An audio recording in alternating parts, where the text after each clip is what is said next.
우리 박수로 우리 하나님께 영광을 올려드리십시다.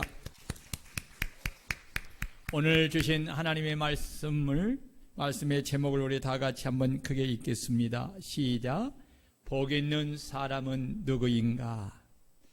사랑하는 성도 여러분, 동서고금을 막론하고 모든 사람은 복을 좋아하고 복 받기를 원합니다. 그리고 모든 사람이 복 있는 사람이기를 원합니다.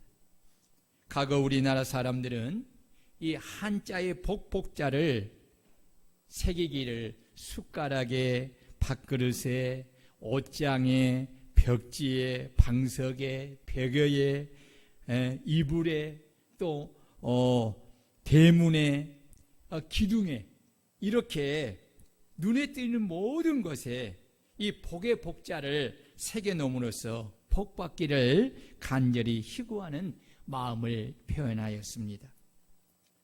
우리 성도들도 예수님을 믿으면 복받습니다 라는 말을 흔히 합니다. 불신자들을 전도할 때에도 이 말로서 교회에 나오기를 권고합니다. 참으로 복이란 인생에게 있어서 중요한 것입니다.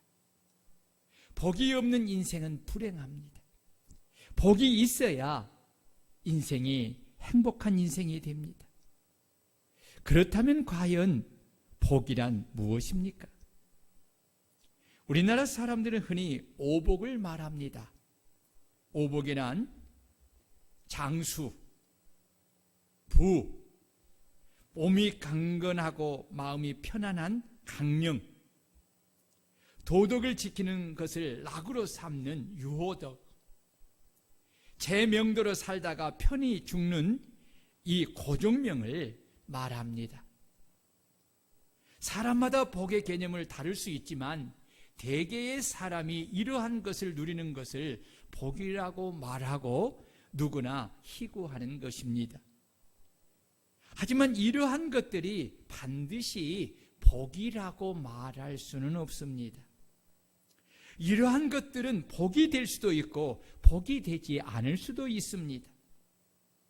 예를 들면 건강하지 못하고 골골하면서 오래 사는 것은 복이라고 말하기가 어렵습니다. 많은 부를 가지고 있는데 그것으로 인하여서 가정이 분란을 겪는다면 그 부 역시 복이라고 할 수가 없습니다. 결정적으로 앞에서 사람들이 복이라고 생각하는 것들은 다 자기 육체와 관련된 것입니다. 사람은 육만 있는 것이 아닙니다. 육과 함께 영으로 구성된 존재로서 영은 육의 본질적 생명입니다. 그러므로 육만 복을 누린다면 진정한 의미에서 복을 누린다고 할 수가 없습니다. 왜냐하면 육의 복은 잠시 있다가 사라지는 복이기 때문입니다.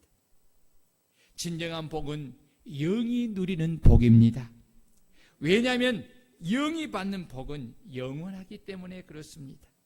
이러한 점에서 세속적인 복의 개념과 성경이 말하는 복의 개념은 큰 차이가 있다고 말씀을 드릴 수가 있습니다. 구약 성경에는 시편 1편에서 복을 나타내는 말로 사용된 아실이라는 단어가 모두 45회나 사용되었는데 그중 39회가 세속적인 번영이나 물질적인 축복을 나타낼 때에 사용되었습니다. 이것은 성경이 세속적 의미의 복을 무시하지 않는다는 것을 시사합니다. 그 이유가 무엇입니까? 모든 인간에게 주는 모든 복이 인간을 창조하신 복의 근원이신 하나님으로부터 주어지는 것이기 때문입니다. 아멘. 그러므로 세속적인 관점에서 보는 복과 또 기복신앙과 하나님이 말씀하시는 복은 차이가 있습니다. 그 중심은 하나님과의 관계에 있습니다. 성경이 말하는 복의 개념은 세속적 의미의 복의 개념을 초월하여서 하나님과 관계해 주시는 영적 복을 근원적인 복으로 말씀하시고, 육적인 복은 영적인 복을 위해 사용하는 도구로서 주시는 복이라고 말씀을 하고 있습니다. 그래서 예수님은 산상수훈 첫머리에서 진정한 복의 의미에 대하여 8가지로 팔복을 말씀하였습니다. 이것은 영적인 복으로서 심령이 가난한 것, 애통하는 것, 온유하는 것, 의에 주르고 목마른 것, 긍휼히 여기는 것, 마음을 청결한 것, 화평하게 하는 것, 의를 위하여 핍박을 받는 것입니다. 이렇게 볼 때 진정한 의미에서 성경적 복의 개념이란 세속적 복의 개념과 전혀 다르거나 심지어는 상반되는 것임을 알 수가 있습니다. 세속적인 복의 개념에서 보면 가난한 것, 애통하는 것, 핍박은 복이 아니라 불행입니다. 그런데도 이것이 진정한 복이 되는 것은 이것이 영생 복락의 천국과 영원한 위로를 가져다 주기 때문입니다. 세속적인 의미의 복은 매우 제한된 의미의 복입니다. 이에 비하여 성경적 의미의 복은 영원한 복입니다. 무한한 복입니다. 장차 육과 영이 함께 누릴 복입니다. 성경은 이러한 영적 복을 위하여 때로는 세속적인 의미의 복을 포기할 것을 요구하기도 합니다. 주께서 제자들을 향하여서 나를 따르려거든 자기 십자가를 지고 나를 따르라고 한 것이나, 영생을 얻기 위하여 그 방법을 묻는 부자 청년을 향하여서 모든 재산을 팔아 가난한 자들에게 나누어 주고 나를 따르라고 하신 것이 대표적인 신뢰라고 할 수 있습니다. 그러므로 우리는 복의 근원 되신 하나님께서 복에 대하여 말씀하신 것을 따라 복에 대한 개념을 새롭게 정립해야 합니다. 우리는 하나님을 떠나 사는 사람들이 추구하는 세속적인 의미와 복을 누리기 위하여 예수를 믿고 교회를 나와서는 안 됩니다. 우리가 세속적인 복을 누리기 위하여 예수를 믿고 교회에 나온다면 그것은 우상에게 절하는 세속 종교를 가진 사람들과 다를 바가 없습니다.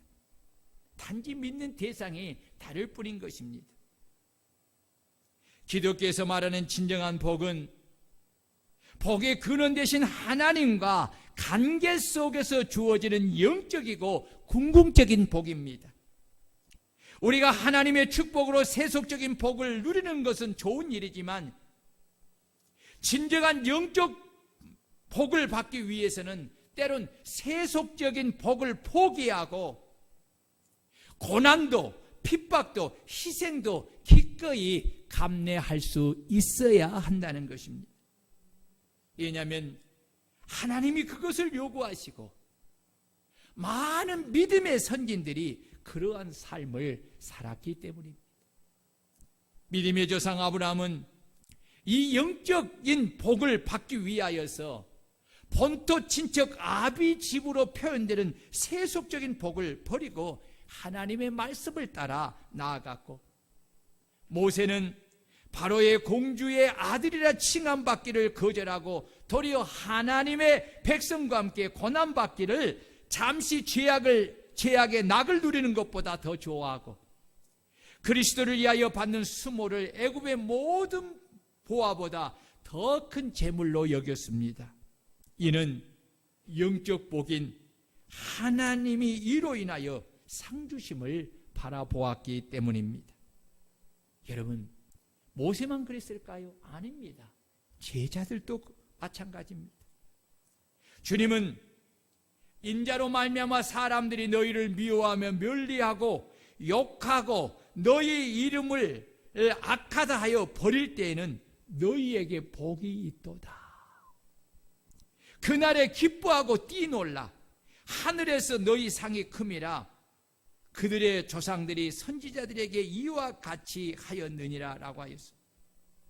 그러므로 우리도 영적인 복을 받기 위하여서 믿음의 선진들을 본받아서 때로는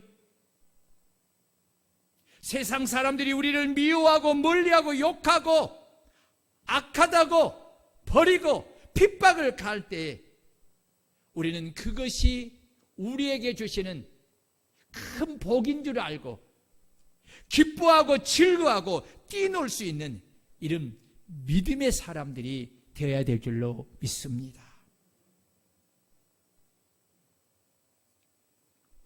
일본의 30만 독자를 변화시킨 베스트셀러인 인생사전, 당신의 운명을 바꿔줄 위대한 질문 100이라는 책이 있습니다.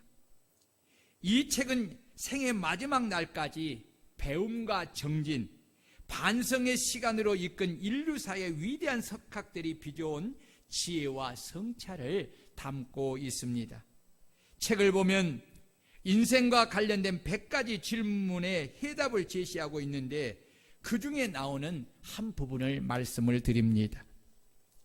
17세기 이탈리아 음악가들은 위대한 연주에는 3가지 요소가 아우러져야 한다고 강조했습니다. 첫째는 데코르입니다. 음악을 위한 기초를 다지는 훈련입니다. 리허설과 반복, 연주를 위한 고된 연습의 과정이라고 할 수 있습니다. 둘째는 스프레차투라입니다. 연주하는 순간 받는 즉흥적인 영감을 의미합니다. 그러나 이것만으로는 부족하기에 연주가 최고의 경지에 오르려면 셋째로 그라지아가 있어야 한다고 말했습니다. 이는 이로부터 비추는 복된 빛을 의미합니다. 아무리 노력을 열심히 하고 영감 있는 연주를 할지라도 이로부터 내려오는 신성한 빛이 없으면 완전한 연주가 될 수 없다는 것입니다. 여러분, 이것은 우리 인생도 마찬가지입니다. 아무리 노력을 많이 할지라도 이로부터 내리는 하나님의 복이 없으면 가장 중요한 것이 빠진 것입니다. 그러므로 복 있는 사람은 하나님의 복이 임해야 합니다. 아멘. 시편 1편은 일명 토라 시편이라고 불립니다. 시편 150편 전체의 서시로서 삶의 바른 자세에 대한 교훈을 제시합니다. 인생은 누구나 복된 삶을 추구합니다. 그러나 복된 삶을 사는 사람은 많지가 않습니다. 소수에 불과합니다. 시편의 기자는 이러한 현실 속에서 진정한 복을 누리며 사는 길을 제시하고 있는 것입니다. 특히 복 있는 사람의 모습을 구체적으로 설명하고 있습니다. 본문 1절에 복 있는 사람은 히브리 언어로 아스레 하이시 아쉐르입니다. 이는 하나님의 길을 똑바로 걸어가는 사람이라는 의미입니다. 여러분 한번 따라해 봅시다. 복 있는 사람은 하나님의 길을 똑바로 걸어가는 사람이다. 그렇습니다. 하나님께서 제시하는 길을 똑바로 걸어가는 사람이 복 있는 사람이고, 이러한 삶으로 말미암아 허락하시는 번영과 성공을 얻는 사람이 바로 복 있는 사람입니다. 그러므로 진정한 복은 복의 근원이신 하나님과 관계해 주시는 영적이고 궁극적인 복인 것입니다. 그렇다면 복 있는 사람은 어떠한 자세로 살아야 하는가요? 3가지를 말씀을 드릴 때 마음에 잘 새겨 놓으시면 여러분들에게 큰 복이 될 것입니다. 첫째는 따라해 봅시다. 자리를 구별하여 복 있는 사람의 자리에 거하는 것이다. 복 있는 사람이 살아가는 삶의 자세는 자리를 구별해야 돼요. 자리를 구별하여 복 있는 사람이 거하는 그 자리에 거하여야 된다는 거예요. 본문 1절입니다. 복 있는 사람은 악인들의 꾀를 따르지 아니하며 죄인들의 길에 서지 아니하며 오만한 자들의 자리에 앉지 아니하고. 하나님은 복 있는 사람이 삼가야 할 것을 세 개의 동사와 세 개의 명사를 통해서 말씀하고 있습니다. 세 개의 동사는 따르다, 서다, 앉다입니다. 여기서 따르다라는 말은 어떤 대상을 추종하는 것을 말합니다. 그리고 서다라는 말은 적극적으로 참여하는 것을 말합니다. 그리고 앉다라는 말은 주도하는 자리에 있는 것을 말합니다. 그리고 이 세 동사는 악을 행하는 사람들의 행동의 점증성을 나타내고 있음을 말하고 있습니다. 다시 말하면 잘 들어보세요. 악인은 처음에는 악을 행하는 자를 추종하다가 그 다음에는 자신이 악에 적극적으로 참여하며 나중에는 자신이 악을 주도하여 나가는 것을 말하고 있습니다. 다음으로 세 개의 명사는 꾀, 길, 자리입니다. 여기서 꾀는 권고, 충고, 방침을 뜻합니다. 그러므로 악인의 꾀를 쫓는다는 것은 악인의 권고와 충고와 방침을 받아들이는 것을 말합니다. 그리고 길은 가치관이나 생활의 양식을 뜻합니다. 따라서 죄인의 길에 선다는 것은 죄인들의 가치관과 생활 양식을 자기의 것으로 받아들여 그들과 하나 되는 것을 말하는 것입니다. 그리고 자리는 학고부동한 이치를 말합니다. 이는 악을 깨하고 주도적으로 이끌어가는 이치를 말하는 것입니다. 이렇게 볼 때 여기서도 악은 점점 증가하는 성질이 있음을 확인할 수가 있습니다. 하나님은 1절에서 세 종류의 악인에 대하여 말씀하십니다. 악인, 죄인, 오만한 자. 여기서 악인은 의인의 반대 개념으로 하나님을 거역하는 사람을 악인이라고 합니다. 그리고 죄인은 고의성과 의도성이 두드러진 악인을 말합니다. 그리고 오만한 자는 하나님을 멸시하는 자를 말합니다. 이는 하나님과 하나님의 말씀을 멸시하는 자요 하나님의 말씀을 부정하고 모독하는 자를 가리켜서 오만한 자라고 하는 것입니다. 이 오만한 자가 바로 누구입니까? 마귀요. 그 마귀를 따르는 자들입니다. 이는 하나님의 백성들이 마땅히 피해야 할 자리로서 시편 기자는 악한 자들의 자리를 구별하고 피하는 사람이 복 있는 사람이라고 강조하고 있는 것입니다. 하버드 대학 생물학자인 월신 교수가 실시한 개미 실험입니다.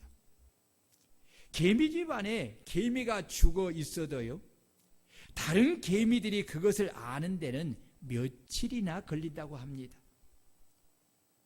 월슨은 관찰을 통해서 개미는 시각이 아니라 후각을 통해 죽음을 감지한다는 사실을 알아냈습니다. 개미가 썩기 시작하면 다른 개미들은 예외 없이 시체를 집 밖 쓰레기 더미로 끌어냅니다. 일슨 교수는 반복 시험 끝에 그 항물질이 올레산이라는 것을 밝혀내었습니다. 개미들은 올레산 냄새만 맡으면 시체를 밖으로 끌어내지만 다른 냄새에는 미동도 하지 않습니다. 그 본능이 어찌나 강하든지 종이에 올레산을 묻혀 놓아도 개미는 어김없이 그 종이를 개미 무덤으로 끌어내는 것입니다. 울씨는 살아있는 몇 개의 개미에게 이 올레산을 묻혀보았습니다. 아니나 다를까 살아있는 개미들이 다리와 촉수를 비틀며 버티는데도 동료 개미들은 무조건 그 개미를 이끌어내어서 무덤 밖으로 내밀어낸 것입니다. 이 실험은 많은 교훈을 주고 있습니다. 개미처럼 본능에 따라서 살아서는 안 된다는 것입니다. 또한 개미가 후각만으로 판단하듯이 한 부분만을 가지고 모든 것이 그것이 옳다고 판단하는 우를 범해서는 안 된다는 것입니다. 중요한 교훈은 살아있는 개미에게 시체 냄새가 나는 올레산이 묻어 있으면 개미 무덤으로 밀어낼 것이 아니라 그 올레산을 씻어 주어야 한다는 것입니다. 세상이 약하고 더러운 생각에서 구별되어야 합니다. 세상 사람들이 가는 행동과 삶의 방식에서 구별되어야 합니다. 그러한 삶에 머물고 싶은 자리를 구별할 수 있어야 합니다. 여러분, 악이라는 것은 점증성을 지니고 있습니다. 처음에는 악인의 꾀를 쫓는 것을 시작하다가 점점 악인들의 그 가치가 아니라 생활 양식을 받아들임으로 내가 그것에 동조하게 되고 나중에는 자신이 악을 주도하는 위치에 서게 된다는 것입니다. 그러므로 악의 자리를 구별하여 처음부터 금할 줄 아는 성도들이 되어야 합니다. 여러분들은 어떤 사람을 가까이 하고 있습니까? 악한 사람들과 어울리지 말아야 합니다. 복 있는 사람이 되려면 사람과 자리를 구별하여서 악인들의 꾀를 따르지 아니하며 죄인들의 길에 서지 아니하며 오만한 자들의 자리에 앉지 아니할 줄 알아야 합니다. 그리고 주의 말씀을 따라 하나님의 길을 똑바로 걸어가는 복 있는 성도들이 되어야 됩니다. 여러분, 하나님의 말씀을 따라 하나님의 길을 똑바로 걸어가는 복 있는 성도들이 되시기를 주의 이름으로 축원합니다. 두 번째로, 오직 율법을 즐거워하여 주야로 묵상하는 자입니다. 따라해 봅시다. 오직 율법을 즐거워하여 주야로 묵상하는 자이다. 2절입니다. 다 같이 시작. 오직 여호와의 율법을 즐거워하여 그의 율법을 주야로 묵상하는도다. 자, 보세요. 여기서 여호와의 율법이란 하나님의 모든 가르침을 의미합니다. 즉, 복 있는 사람은 하나님의 가르침으로 즐거움을 삼는다는 것입니다. 성경은 복 있는 사람은 오직 여호와의 율법을 즐거워한다고 말씀하고 있습니다. 그렇습니다. 오직입니다. 즐거움의 근원은 오직 하나님의 말씀뿐입니다. 여러분 믿습니까? 믿으시기를 축원합니다. 믿어야 합니다. 그래야 복 있는 자가 될 수 있습니다. 세상 사람들의 즐거움의 근원은 여러 곳에 있습니다. 그런데 즐거움의 근원이 여러 곳에 둔다는 것은 그 어느 것으로도 만족한 즐거움을 얻지 못한다는 것을 시사하여 주는 것입니다. 그러나 복 있는 사람에게는 하나님의 말씀은 완전한 즐거움을 줍니다. 그러므로 다른 곳에서 즐거움을 찾을 필요가 없습니다. 오직 하나님 말씀 하나면 만족스러운 즐거움을 얻게 되는 것입니다. 그래서 하반절을 보면 그 율법을 주야로 묵상한다고 했습니다. 여기서 주야로 묵상한다는 것은 항상 묵상한다는 말입니다. 주야 또는 항상이라는 말에는 다른 데에 한눈을 팔지 않는다는 의미가 내포되어 있습니다. 즉 즐거움을 누리기 위하여 하나님 말씀 외에 다른 곳에 눈을 돌리지 않는다는 말입니다. 얼마나 만족스러운 즐거움이면 다른 데로 눈을 돌리지 않겠습니까? 세상의 사람들은 이런 말을 들으면 도무지 이해를 하지 못합니다. 세상 사람들이 하나님의 말씀을 보면 참으로 따분하기 그지없습니다. 하나님의 말씀처럼 사람의 자유를 규제하고 억압하는 것을처럼 그렇게 그들은 느끼기 때문에 그렇습니다. 그러나 하나님을 사랑하는 사람에게 있어서 하나님 말씀은 우리의 영혼을 소생시키고 우리를 지혜롭게 하며 우리를 자유케 하며 마음에 참된 기쁨을 주는 줄로 믿습니다. 그래서 진리를 알지니 진리가 너희를 자유케 하는, 우리를 구속하는 것이 아닙니다. 우리를 억압하게 하는 것이 아닙니다. 우리의 자유를 통제하는 것이 아닙니다. 참된 진리는 우리를 모든 결박에서 자유케 하는 줄로 믿습니다. 3절에 의하면 하나님의 말씀을 묵상하는 자는 시냇가에 심기운 나무와 같다고 있습니다. 계절을 쫓아 가시를 맺고 그 행사가 다 형통하다고 하였습니다. 여러분, 여기에 무슨 부족한 면이 보입니까? 완벽한 즐거움이 있지 않습니까? 바로 이것입니다. 복 있는 사람인지는 그가 하나님의 말씀을 즐거워하는지 아닌지를 보면 알 수가 있습니다.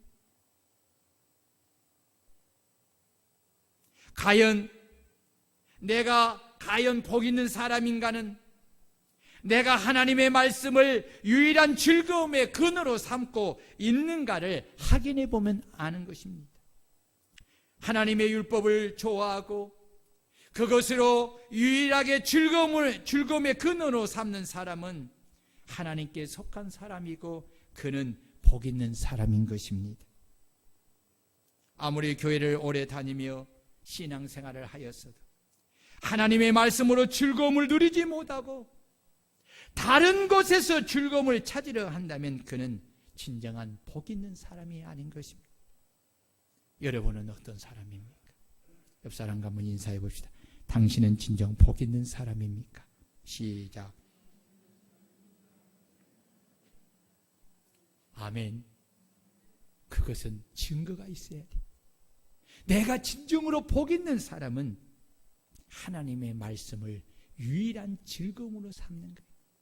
하나님의 말씀을 듣는 것을 즐거워하는 거예요. 하나님의 말씀을 읽는 것을 즐거워하는 거예요. 다윗은 이렇게 고백합니다. 내가 주의 법을 어찌 그리 사랑하는지요. 내가 그것을 종일 묵상하나이다. 종일 묵상하나이다.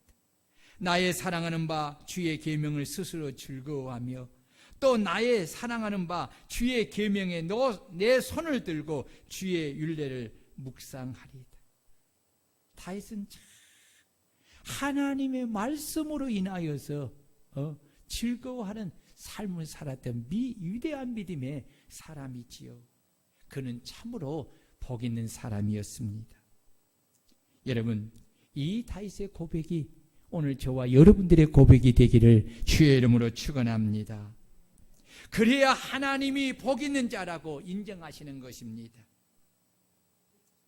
말씀의 삶의 근거를 둔 사람은 어떤 상황에서도 열매를 맺는 삶을 살게 됩니다. 3절입니다. 시작. 그는 시냇가에 심은 나무가 철을 따라 열매를 맺으며 그 잎사귀가 마르지 아니한 같으니 그가 하는 모든 일이 다 형통하리다. 할렐루야. 여러분, 이 말씀이 주는 인상은 상황을 초월하여 언제나 한결같음입니다. 여기서 시인에는 간계수로를 말합니다. 즉 주위에 물을 대기 위하여 계획적으로 파놓은 수로를 말합니다. 이와 달리 자연적으로 형성된 시내로서 흔히 히브리어로 와디라고 하는 그런 와디라고 부르는 것이 있습니다. 그런데 이러한 와디는 우기인 겨울철에는 물이 흐르다가도 건기인 여름철이 되면 물이 흐르지 않습니다. 이 와디는 가늘철인 것입니다. 그래서 이러한 와디 주변에 심겨진 나무들은 우기에는 나무 잎을 내고 싱싱하다가도 건기가 되면 시들어버리기 일쑤입니다. 또 열매를 제대로 맺지 못합니다. 설령 열매를 맺는다고 해도 그 형태가 형편이 없습니다. 그러나 간계수로에는 사시사철 물이 흐르기 때문에 그 주위에 심겨진 나무에는 어떤 상황에도 그 싱싱함을 유지하며 항상 푸른 잎을 내고 계절을 따라 열매를 맺는 것입니다. 시인은 하나님의 말씀에 삶의 근거를 둔 사람의 삶이 바로 시냇가에 심겨진 나무와 같다는 것입니다. 하나님의 말씀에 삶의 근거를 둔 사람은 하나님을 의지하는 삶이요, 그런 어떤 상황에서도 열매 맺는 삶을 살게 된다는 것입니다. 성경은 하나님을 생수의 근원이라고 에레미야 17장 13절은 말씀하고 있습니다. 실로 하나님은 마를 줄 모르는 생수를 품어내는 근원이신 줄로 믿습니다. 그래서 하나님은 가나안 땅을 정복하러 가는 여호수아와 백성들에게 이 율법책을 내 입에서 떠나지 말게 하며 주야로 그것을 묵상하여 그 가운데 기록한 대로 지켜 행하라. 그리하면 내 길이 평탄하게 될 것이라, 내가 형통하리라 라고 하신 것입니다. 그러므로 하나님의 말씀에 삶의 근거를 둔 사람은 어떤 환경에서도 싱싱함을 유지하며 열매를 맺는 삶을 살게 되는 것입니다. 그러나 하나님의 말씀이 아닌 다른 무엇의 삶의 근거를 둔 사람은 어떠합니까?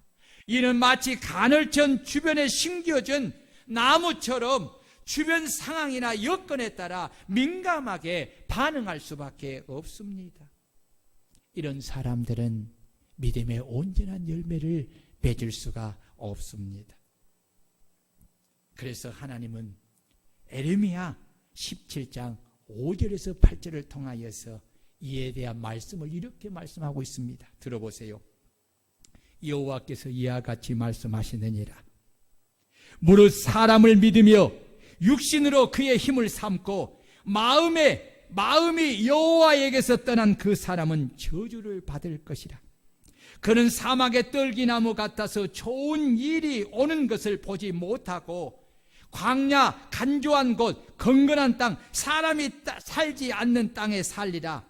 그러나 무릇 여호와를 의지하며 여호와를 의뢰하는 그 사람은 복을 받을 것이라. 그는 물가에 심겨진 나무가 그 뿌리를 강변에 뻗치고 더위가 올라올지라도 두려워하지 아니하며 그 입이 청청하며 가무는 해에도 걱정이 없고 결실이 그치지 아니함 같으리라. 아멘. 여러분 어떻습니까? 본문의 교훈과 정확하게 일치하고 있지 않습니까? 여기서 더위나 가뭄은 시련이나 환난을 상징하는 것입니다. 하나님의 말씀에 삶의 근거를 둔 사람은 그 뿌리가 생수의 근원에 다 있어서 비록 무더운 더위나 가뭄에도 상관없이 언제나 푸르고 청청할 수가 있고 항상 결실하게 되어 있다는 것입니다. 이처럼 더위나 가뭄을 안 타는 나무, 시련이나 환난과 관계없이 열매를 맺을 수 있는 사람, 그 사람이 진정으로 복 있는 사람인 줄로 믿습니다. 그렇다면 여러분은 복 있는 사람입니까? 인생은 이 세상을 살아가면서 여러 시련이나 환난을 만나지 않을 수가 없습니다. 하지만 그러한 시련이나 환난의 영향에서도 여러분 자유로운 사람이 있다는 것입니다. 그 사람이 누굽니까? 그 사람은 하나님의 말씀에 삶의 기반을 둔 사람입니다. 아멘. 옆 사람과 인사합시다. 하나님의 말씀에 삶의 기반을 둔 사람이 됩시다. 왜 그렇습니까? 이 사람이 정녕 복 있는 사람이기 때문에 그렇습니다. 여러분, 우리 모두가 하나님의 말씀에 삶의 기반을 둔 복 있는 사람들이 되시기를 주의 이름으로 축원합니다. 마지막으로 따라해 봅시다. 의롭게 행동하는 자이다. 예, 복 있는 자의 삶은 무엇인가? 의롭게 행동하는. 다 같이 6절을 읽겠습니다. 6절 시작. 무릇 의인들의 길은 여호와께서 인정하시나 악인들의 길은 망하리로다.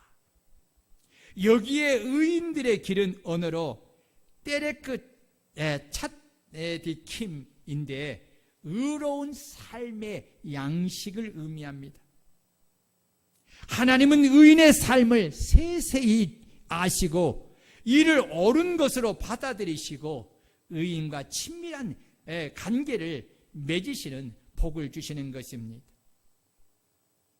의사에서 작가로 변신한 아치볼드 크로닌이라는 박사가 있는데 이 박사는 가난한 사람들에 대한 연민 때문에 번화가인 도시에서 그렇게 의로 일을 하는 것이 아니라 강산촌에서 아주 빈약한 강산촌에서 의료 봉사를 하였습니다. 그런데 강산촌에 억울하게 쫓겨온 한 간호사가 있었습니다. 그녀는 월급이 적지만 불평하지 않고 항상 웃으며 일했습니다. 진료 시간이 끝났는데도 늦게까지 남아 일을 더하곤 했습니다. 그런 모습을 지켜본 크로닌 박사가 안쓰러워서 간호사에게 이렇게 말을 했습니다. 당신이 가진 가치만큼 대우를 받지 못하네요. 하나님은 당신의 그 모습을 아실 텐데. 말을 끝나기도 전에 그 간호사가 이렇게 말을 했습니다. 제가 가치 있는 존재라는 것을 하나님이 아신다면 나는 그것으로 충분하지 않습니까?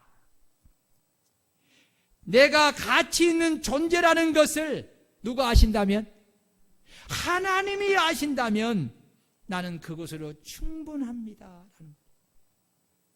간호사의 답변은 신앙으로 헌신되지 않았던 이 크로린의 마음을 화살처럼 꽂혔습니다.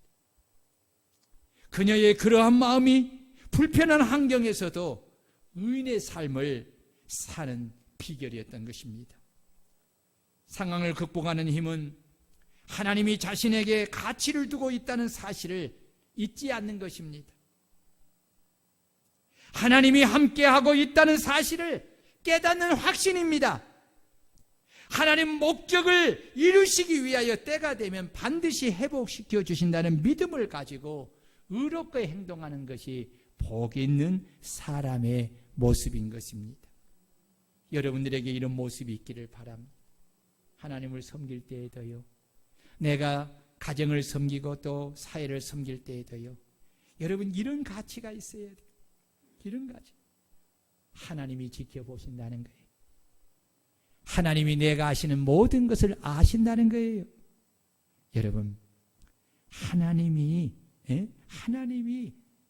나의 그 존재의 가치를 아신다면 그것으로 충분하다는 것을 알고, 누가 보아도, 누가 나를 보지 않는다고 해도, 누가 나를 알아주지 않는다고 한다 할지라도 여러분 하나님 앞에서 성실하게 여러분 의롭게 행동하는 성도 여러분들이 되시기를 축원합니다.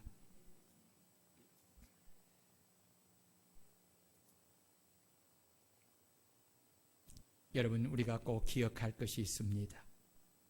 그것은 내가 복 있는 사람인지 복이 없는 사람인지는 어느 때 아느냐면 심판 때에 드러납니다. 키질할 때 알곡과 가라지가 나누어지는 것입니다. 키질하기 전까지는 알곡의 상징인 의인과 겨의 상징인 악인은 구별되지 않습니다.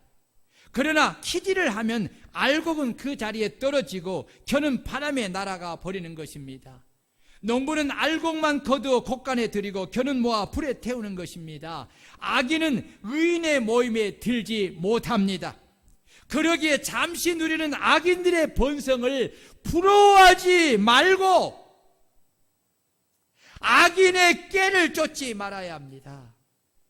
도리어 의롭게 행동하는 길을 택하는 복된 성도들이 되시기를 축원합니다. 브루스 윌킨슨의 그 야베스 기도라는 책을 여러분 보셨습니까? 이 책은 구약 역대상에 나오는 야베스의 기도를 중심으로 한 책입니다. 그 책을 보면 이런 내용이 나와요. 존이 천국에 갔습니다. 베드로의 인도로 천국을 구경했습니다. 한 곳에 가서 보니 큰 창고가 있었습니다. 존이 보고 싶다고 하자 베드로는 안 보는 게 좋을 거라고 말을 합니다. 그러나 보지 말라고 하니까 존은 더 보고 싶었습니다. 그래서 보고 싶다고 간청을 하니 베드로가 정 그렇다면 들어가 보라고 하며 창고 문을 열어주었습니다. 들어가 보니 수많은 상자가 천장까지 높이 쌓여 있었습니다. 상자마다 빨간 리본이 붙어 있고 이름이 적혀 있었습니다. 베드로는 하나님께서 자녀들에게 주시기 위하여 마련해 놓으신 선물이라고 말했습니다. 저는 자기 이름이 적혀 있는 상자를 발견했습니다. 그리고 그 상자를 열어보았습니다. 안에는 귀한 보화가 들어있었습니다. 저는 베드로에게 물었습니다. 이것이 도대체 무엇입니까? 베드로가 대답합니다. 하나님이 당신에게 주려고 예배해 놓으신 복입니다. 존이 말합니다. 그런데 왜 안 주셨습니까? 베드로가 말합니다. 당신이 구하지 않으니까 안 주신 것입니다. 그리고 받을 만한 그릇이 되지 못하였기 때문에 주시지 않은 것입니다. 사람들은 복을 받지 못한다고 야단하지만 하나님은 예비해 놓으신 복을 줄 수 없어서 안타까워하시는 하나님이신 것을 여러분들이 깨달을 수 있는 시간이 되었으면 좋겠습니다. 하나님은 복을 예비하고 계시는데 우리가 받을 사람이 되지 못하여 복을 받지 못한다는 교훈인 것입니다. 하나님은 우리에게 선택의 자유를 주었습니다. 하나님을 믿고 섬기는 길을 선택하면 생명과 복이 주어지지만 세상을 사랑하고 우상을 섬긴 길을 택하면 사망과 저주가 임하게 됩니다. 사람이 볼 때 의인의 길보다 악인의 길이, 하나님의 길보다 우상의 길이 더 좋아 보입니다. 하나님의 길은 좁은 길이며 사람들이 찾지 않는 고독한 길입니다. 그러나 복 있는 사람은 쉽고 편안한 길을 택해서는 안 됩니다. 비록 힘들어도 그 길이 생명의 길이면 그 생명의 길을 택해야 됩니다. 그 길이 축복의 길인 것을 알았으면 그 축복의 길을 가야 합니다. 그것이 복 있는 사람의 모습이기 때문입니다. 복 있는 사람과 복 없는 사람의 기준이 무엇입니까? 하나님께 대한 자세입니다.